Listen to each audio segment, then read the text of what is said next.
Now let's have a look at factorizing non-unitary quadratic trinomials. And we'll be using the first method. I'll be teaching you 3 methods, but let's have a look at the first method. So what do we mean by non-unitary quadratic trinomial? Well, if we get the general quadratic formula, ax squared plus bx plus c, unitary means a is equal to 1, so we've just got x squared, so the leading coefficient is just 1. Now the leading coefficient isn't 1, it's going to be more than 1 or less than minus 1. So let's have a look at how we deal with these. So in this method, it's kind of brute forcing it. So it is the method that takes the longest, but it does get you there. So it's the one I'd recommend using to start with at least, until you get comfortable with it, and just stick with it if it's getting you the right answer. But it does take a bit longer, as it's a bit of a process. So let's have a look at an example. So we've got 3x squared plus 11x plus 6, and we are asked to factorize this.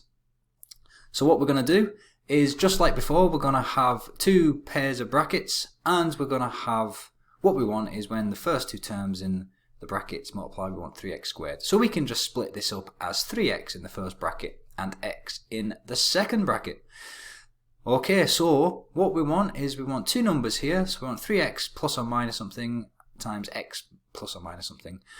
Now the 2 numbers, they have to multiply to give 6, because when this number is multiplied by this number, it must give 6. So just like before, we're going to find the factors of 6. So what are the factors of 6? Okay, we've got 6 and 1, and we've also got minus 6 and minus 1. We've got 3 and 2, and we've also got minus 3 and minus 2. Now, because we've got positive 6 and positive 11, so 2 numbers that add to give a positive number, that multiply to give a positive number, then we're going to have 2 positive numbers in here. So we can just discount the negatives there.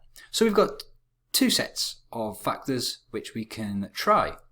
So the way we're going to do this is we can try, let's go for this one first, 6 and the 1. Now we have to decide, are we going to put the 6 here and the 1 here, or are we going to put the 1 here and the 6 here? And then we're going to multiply out and see if it gives us the right answer. So let's have a go at that.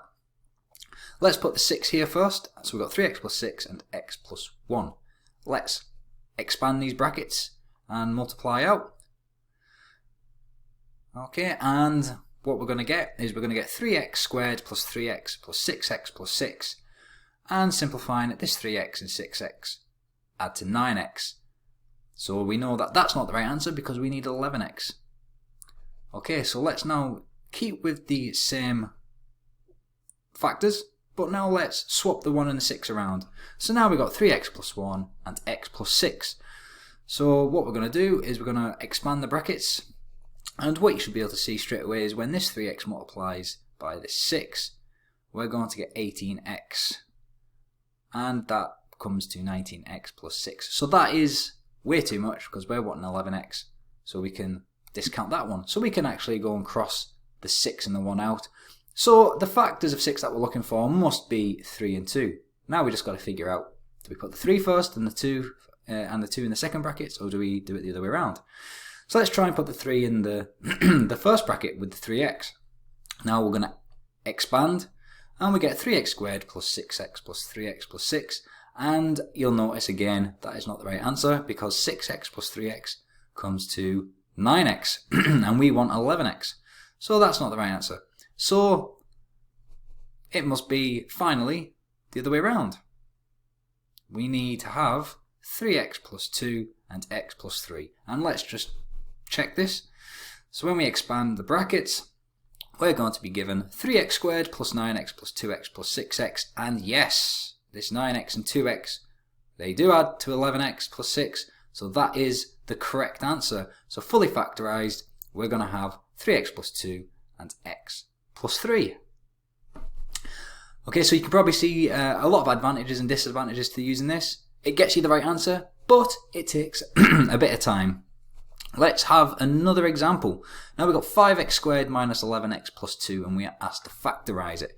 So let's go for this. Let's put the 5x in the first bracket and the x in the second bracket. Now we've just got to decide which numbers go here.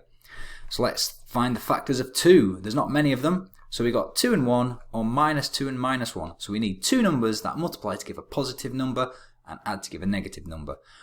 So we can straight away discount the two positive numbers, and so it must be a combination of these here.